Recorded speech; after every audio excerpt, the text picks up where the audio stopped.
Jeg går bare i gang. Du behøver ikke at sige noget.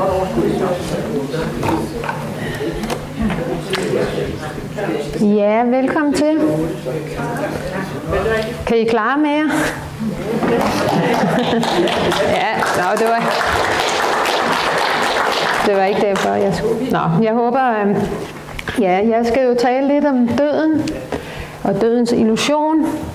Og faktisk var det et af de emner, jeg rigtig godt kan lide at beskæftige mig med. Ikke at dø, men det har jeg jo gjort mange gange, men at læse om det og høre om det.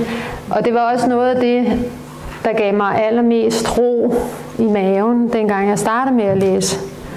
Eller startede i studiekredsen ude i Brøndby Øster. Og jeg fik simpelthen sådan en ro i min mave, da jeg læste om, hvad der sker, når vi dør. Fordi jeg troede ikke på, at det bare var sort.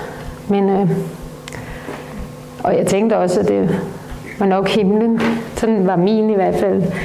Men, og det er jo så det, jeg skal tale lidt om i dag, hvad der sker, når vi dør.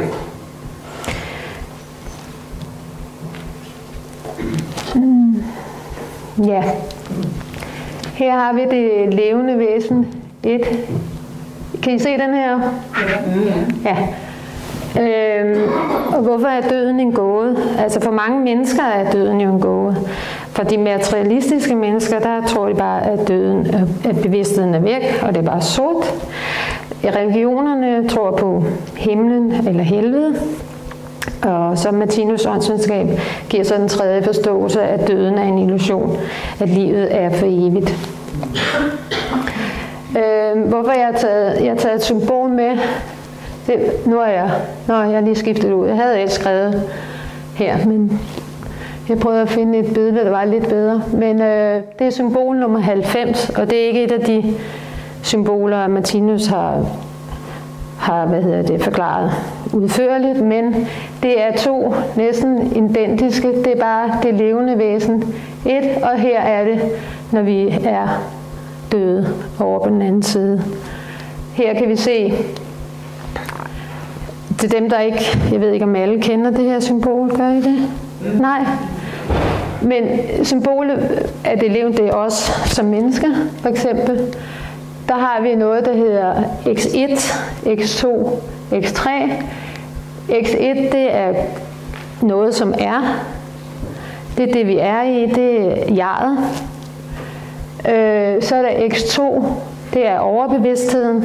Det er der, hvor alle vores talentkerner ligger, og moderenergien. Og det er overbevidstheden her. Og så har vi X3, det skabte. Altså noget, som er skaberemnet, og det skabte. Og det her, det er så det skabte, det er det. Her er det sådan den fysiske krop, når det er os. Og her så er det vores krop, når vi er over på den anden side, i den åndelige verden.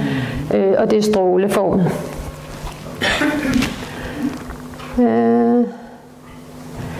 Ja, og døden er bare en overgang mellem de 2.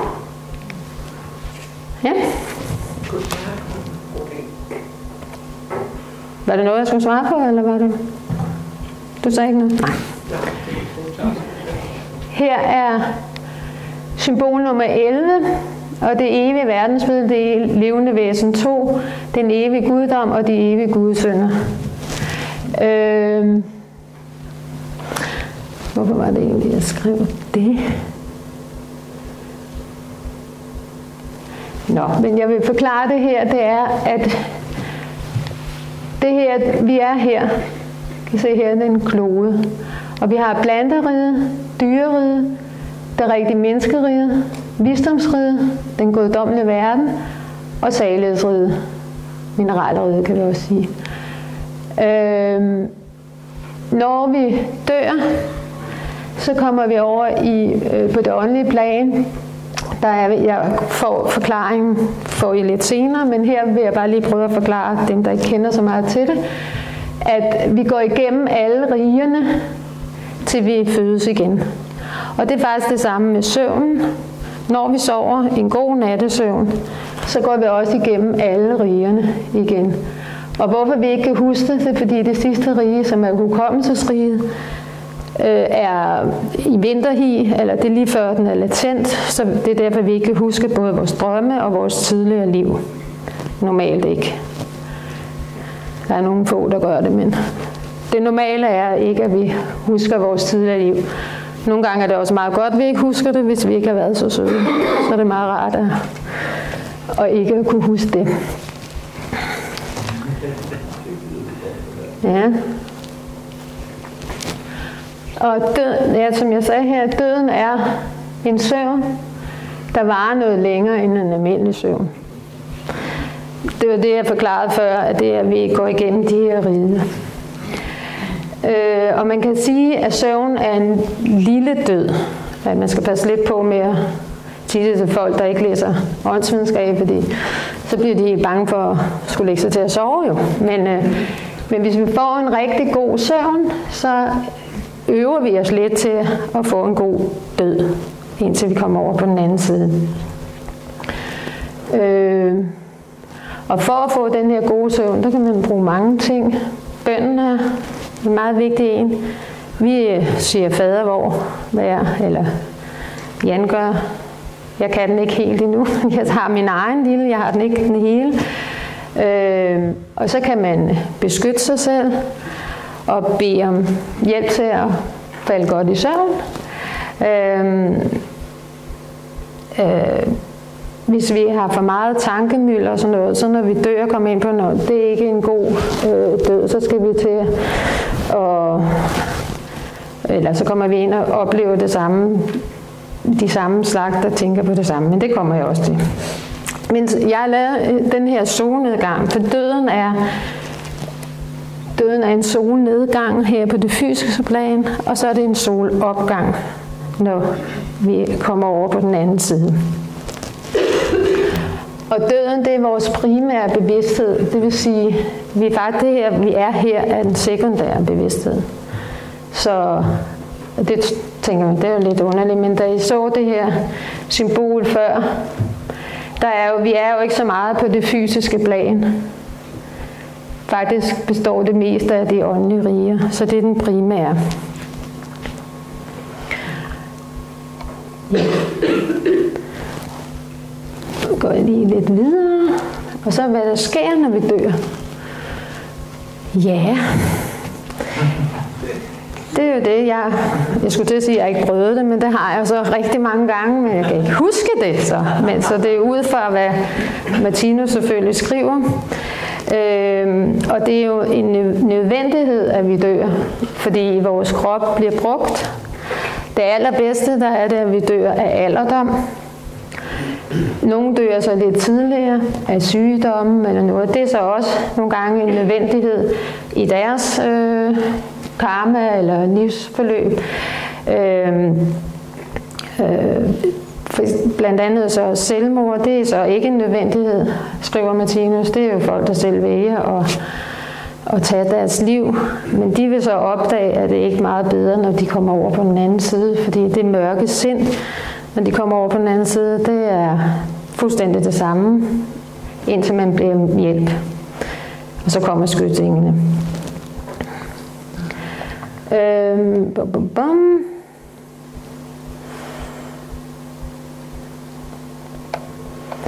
Ja, men når vi dør, så smider jeget kroppen, og så kommer vi derover med vores bevidsthed. Det er ren bevidsthed, og alt afhængigt, hvordan vi kommer derover, om det er, hvis det er med vrede og bitterhed og sådan noget, så kommer vi over, og så er det rigtig trist at være der, så det vil jeg ikke anbefale. Der er der grå himmel, mørke tanker, og vi mødes så med den samme bevidsthed. Og det er i længden ikke så... Det er nok lidt kedeligt, og man finder ud af, at det er måske ikke så godt. Så beder man om hjælp, og så kan man råbe om hjælp, og så kommer skytsengen og hjælper en ind på den anden side, og suggererer de vrede tanker, og det er så man kommer ind på det åndelige plan. det der, at Martinus også kalder skærestien, foregården, skærestien, det er der, hvor at det her opleves. Det er så ikke alle, der kommer ind på den. Hvis vi har også arbejdet lidt med os selv og blevet lidt gladere og næstekærlige, så kommer vi direkte ind i paradiset. Kan man gå op ad alle de trapper der for? Nej, du skal bare tænke det, så er du op. Fordi når vi er inde på det åndelige plan, så er det vores tanker, vi ser. Så det er også derfor, vi ikke lærer noget på det åndelige plan, fordi vi ser tankerne direkte. Vi lærer kun noget her i den fysiske, og det er derfor, vi skal tilbage igen.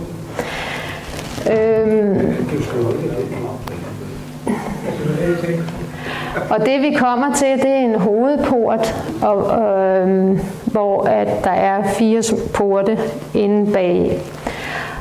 Jesus sagde jo også, i mit rige, eller i min faders rige, der er mange boliger.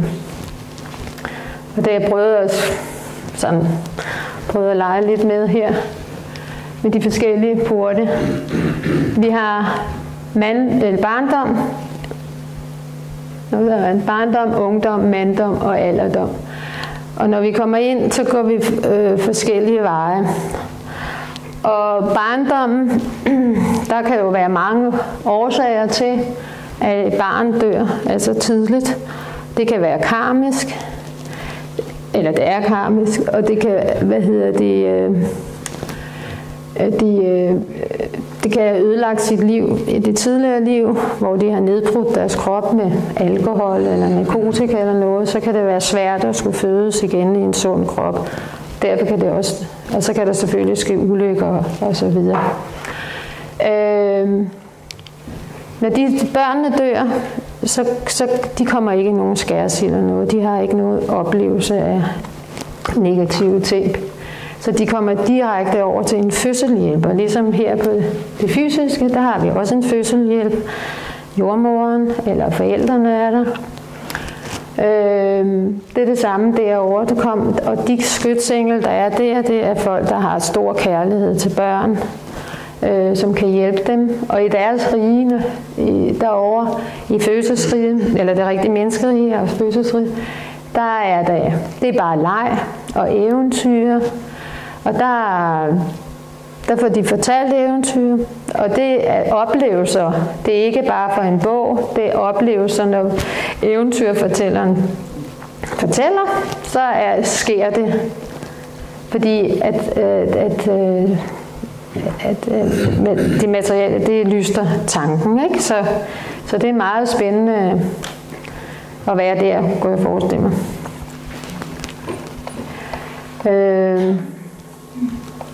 Så kommer der et tidspunkt, hvor barnet er mæt af leg. Så de kommer så videre igennem visdomsriget, og der er ikke så meget visdom at opleve der, men det er lyset og det er guddom, der ryger den igennem. Og så kommer barnet kommer frem til salighedsriget, hvor det så gør sig klar til at komme herned igen. Børn er ikke så længe på den åndelige, det er 1 til 2 år, når de dør så tidligt. I må gerne stille spørgsmål undervejs, jeg bliver ikke, hvis der er noget. Godt? Jeg har et spørgsmål omkring børnene, fordi hvis vi alle sammen er evige væsener, ja. Det må vi jo så også være som børn, selvom vi bliver født som børn, og så dør i nogen alder og skal tilbage igen. Jeg kan godt gætte det. Jeg har ikke nogen Skal jeg også lave det her? Det var dit arbejde. Hvad skal jeg? Nej.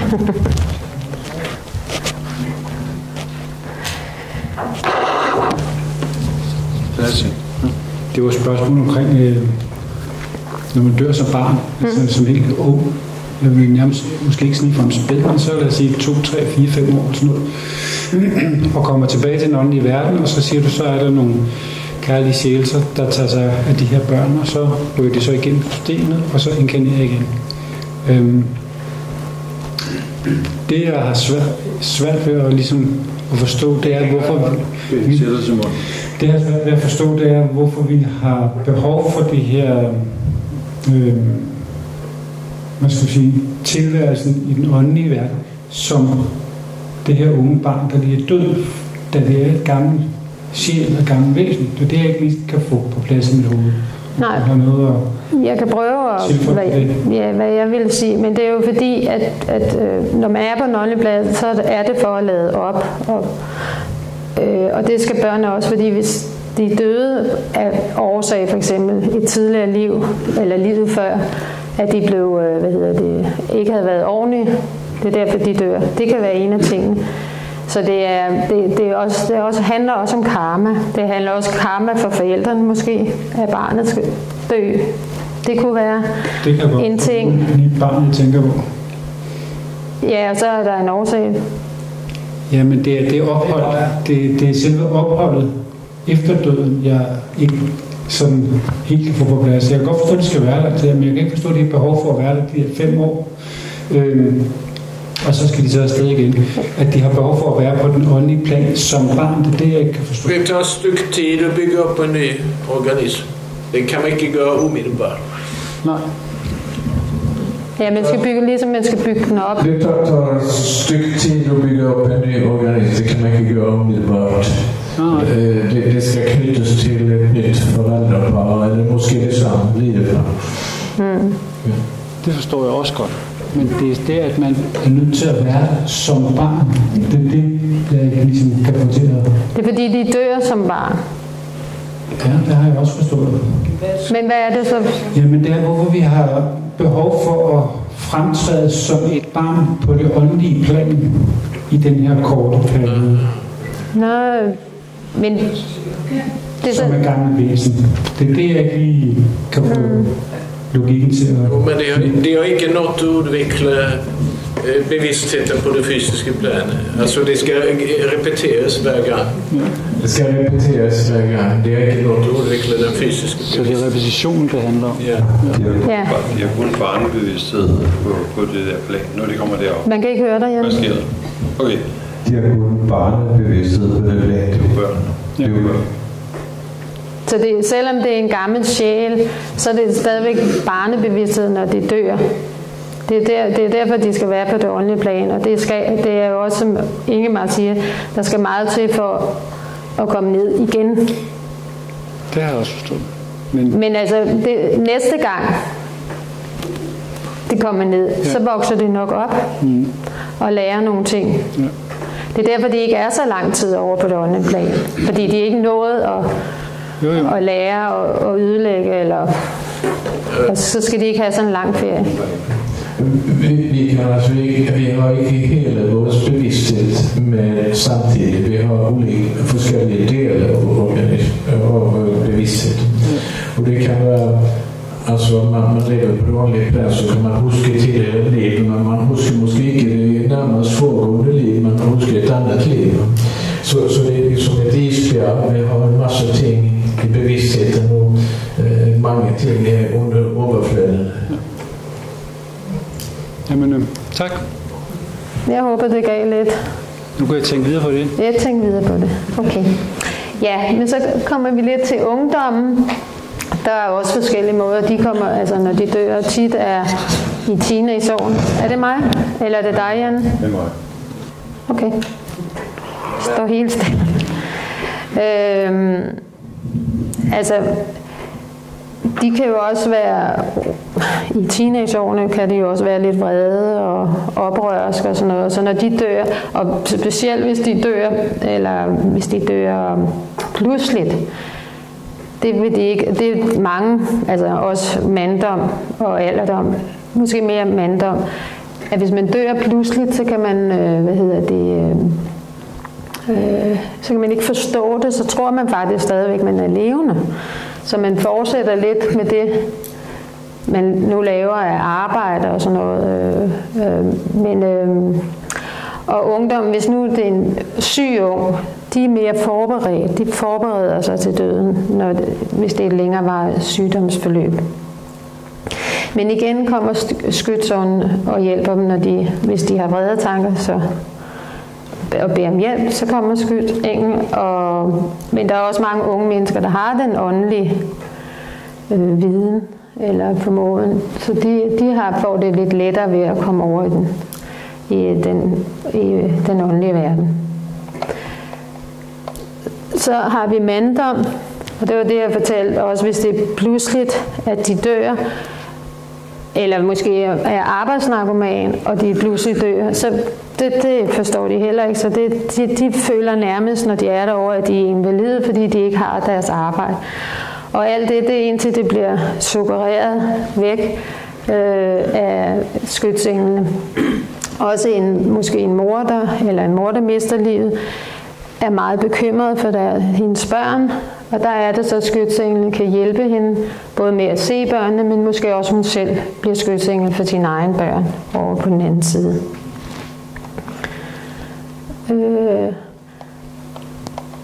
Og der siger Martinus, at man nogenlunde er for dem, altså de unge mennesker, de er der, altså kommer også rimelig hurtigt tilbage. Hvor manddom, der er det nogenlunde den alder, man har, når man dør. Og alderdom, det er jo den naturligste død. Det er den rareste og den bedste død, at dø af alderdom. Kroppen er slidt. Man vil gerne befries for det. Jeg har endda hørt, at nogen gerne vil afsted her. Men jeg har ikke lyst til at skal afsted nu. Jeg er så nysgerrig, jeg vil gerne lære en masse endnu. Men jeg glæder mig da til den dag, at jeg skal over på den anden side. Jeg er ikke bange for det i hvert fald. Og det er jo det rart at være, fordi så kan man også være der bedre for ens børn, der er lidt mere sådan bange for, at man dør. Det kan jeg også selv huske, da jeg var ung. Og tanken om, at mine forældre skulle dø, det var jo forfærdeligt. Men det kom man jo igennem. Ja, alderdommen, de ser jo så også, de ser jo den der strålende port, der når de er gået over på den anden side. Og den genkender de, fordi de faktisk i søvnen ser man også den port, hvor altså dem, der altså er afdøde, går ind, hvor der kommer et lyshav ud. Men der skal man jo ikke nærme sig, når man bare er derovre i søvnen. Men når man kommer over på der, altså dør, så kommer man, og der genkender de den, så de kan gå ind et ordentligt sted. Ja. Kan vi spørge noget? Ja. Siger du, at jo ældre man bliver, jo længere tid tager det, før man kommer igen? Ja, hvis man ikke... Altså, der er jo nogen, der virkelig gerne vil... tror jeg, har noget... Ja, noget de rigtig gerne, så kommer man hurtigt. Det er ikke sådan, at man siger 80 år, så er det 80 år. Det er jo... Og deroppe, der er tiden jo også en illusion. Altså, men det er jo sådan, der er blevet... Martinus har skrevet det med det med 80 år, ikke? Altså, hvis man er 80, så er man lang eller 100 år, er man derovre, ikke? Også hvis der er noget godt derovre, tænker jeg. Altså, det var jo dengang, hvor man brugte. I dag kan man komme over lynhurtigt. Altså, før i tiden var det noget med, at man tager 125 år, 100 år eller 70 år. Men for tiden nu her, der er det sådan, så det kan kun gå nogle få år, hvor man kan blive genfødt igen. Fordi der er ligesom udviklingsvejen er sådan, som jeg har mødt nogen hen ad vejen. Altså, jeg selv døde i 1900 og blev født i 1942, så der gik kun 42 år. Så på den måde går det hurtigere og hurtigere, hvordan man kan. Så den holder ikke helt. Det er forskelligt fra person til person. Ja, det ved jeg ikke. Det har jeg ikke rigtig læst, at Martinus har sagt. Men der er jo forskelligt jo, altså hvis man vil have ned igen. Altså jeg kan ikke stå og være herre over, hvor lang tid det er. Det er bare sådan nogenlunde... Ja. Bare sige ud fra mig selv. Ja, det er kun det, vi kan sige ud fra en selv. For jeg har ikke læst, at det er hurtigere i dag, end det jeg læste af Martinus i hvert fald. Og det holder mig lidt til. Tak. Ja, så er vi egentlig ved det her symbol igen. Og der er det, når vi dør. Så vi er her på kloden, og når vi dør, så kommer vi over til det rigtige menneskerige, følelsesriget, hvor det er inspireret af kærlighed. Der er dejligt at være derovre. Ja, det er der jo alle rigerne derovre, men hvis man ikke har så meget følelse, så kan man gå direkte, eller kommer man ind i visdom, går man let forbi. Jeg ved ikke, hvordan det foregår, det er der ingen, der gør. Ja, derfor står jeg bare sådan og her ligesom kommer ind i visdomsriget, hvis man ikke har så meget følelsesenergi.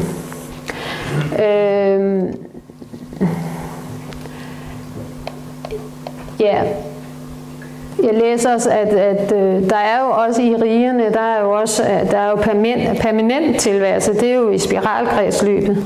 Det er, når vi er her og er kommet over i det rigtige menneskerige. Så når vi kommer lidt længere op i det rigtige menneskerige, så er vi meget på det åndelige plan, ikke? Og der er jo så nogen, der er udviklet, der er permanente deroppe i det rigtige menneskerige. Og det er vores forsyn. Altså det er dem, der hjælper os hernede med forskellige ting, og det ikke går helt galt. Så man godt kan være lidt nervøs for. Visdomsriget, den grønne heroppe, det er dem, der ikke...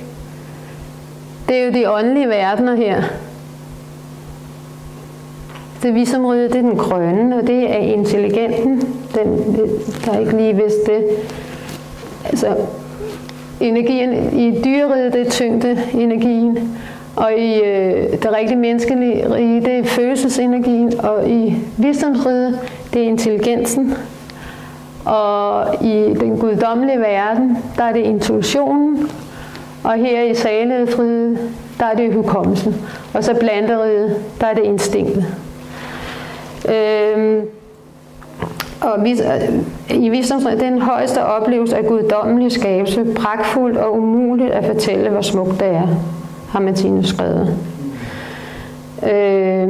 Og det er ligesom en universitetsstue, hvor at de modellerer og opfinder, eller laver, ikke opfinder, men laver nye verdener, planteriget. Så det bliver lavet derovre. Der er jo oceaner af planeter og mælkeveje. Det er jo uendeligt. Det bliver lavet der i visdomsriget. Og dem, der er rigtig, altså virkelig gerne vil være der, har muligheden for at være der længere tid.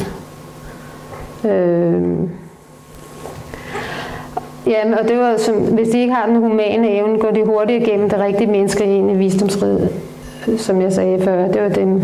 Og så, ja, når vi er hernede, når vi tænker en tanke eller opfinder noget, så er det allerede opfundet. Op fra visdomsriget. Det er allerede tænkt, den tanke. Det er ikke os, der er det. Det kommer deroppe fra.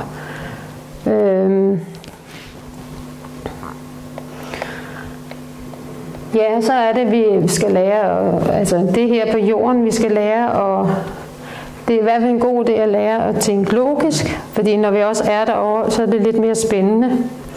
Og på visdomsriget, så begynder det måske at være lidt kedeligt, når vi nu ikke tænker logiske tanker, når det er. Derefter så, går vi videre til den guddommelige verden. Det her. Og det er den åndelige kraft af intuitions allerhøjeste bevidsthedskraft. Og det er der, alle idéerne kommer fra.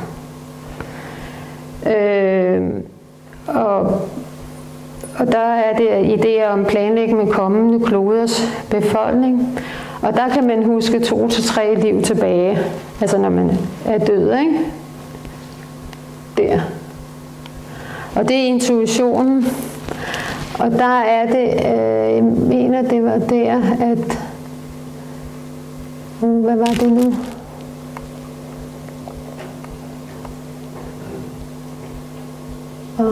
Den kommer.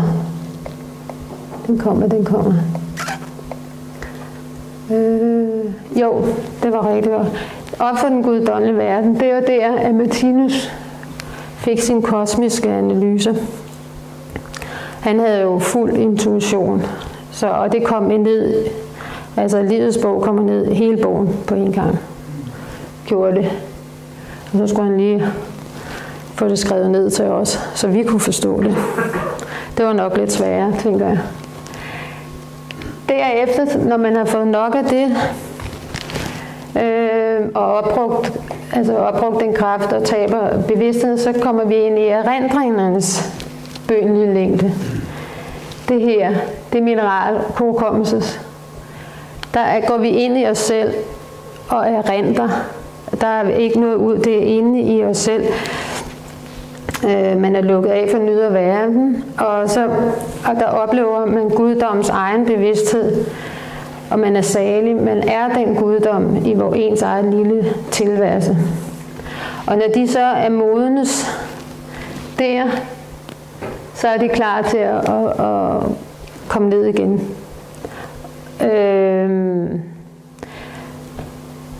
Her der ser man også, altså kigger man også på sin liv. Nogle liv tilbage. Over i spiral, eller når man er rigtig i rigerne, så ser man hele spiralkredsløbet tilbage. Ja, og så er man klar til at komme ned igen.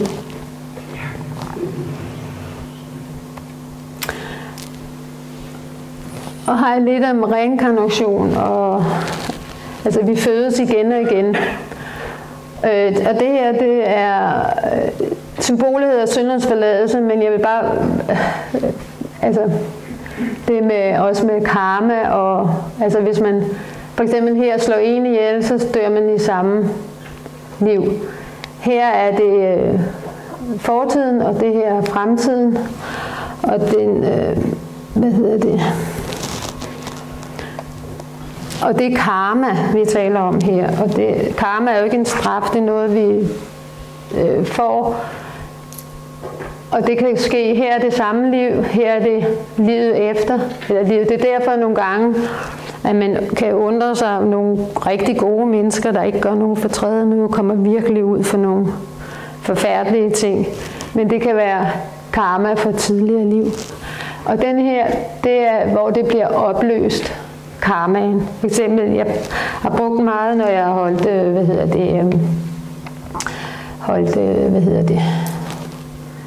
omkring vegetarisme. Også man får karma for at spise kød, men også med hensyn til drab.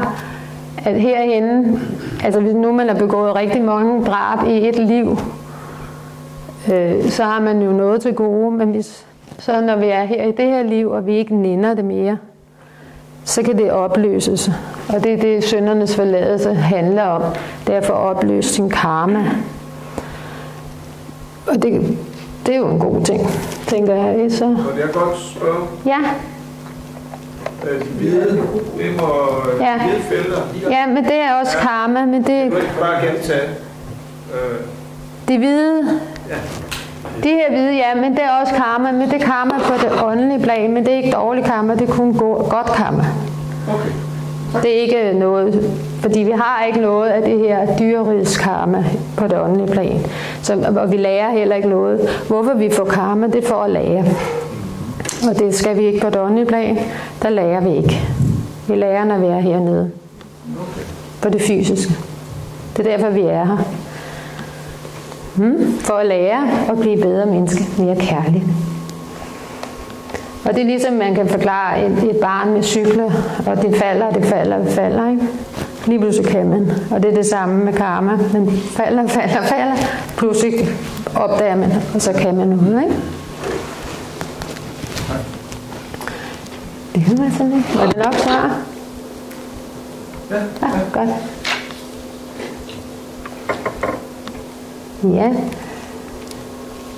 Ja, og så hvordan denne indsigt kan forandre vores liv. Ja, altså for mig var det i hvert fald en transformation at opdage, hvad der sker efter vi dør. Og så behøver vi ikke at frygte døden mere, og vi behøver heller ikke at frygte livet. Og vi lever kærligt og uselvisk. Og vi bliver mere ansvarlige, fordi vi ved, at vores handlinger former vores fremtid. Vi kan i hvert fald prøve. Og det var det for mig denne gang. Og hvis der er spørgsmål, så er I velkommen.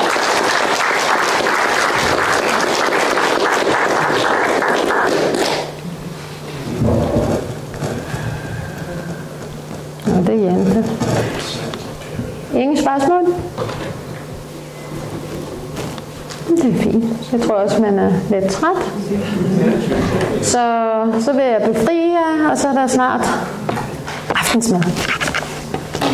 Ja.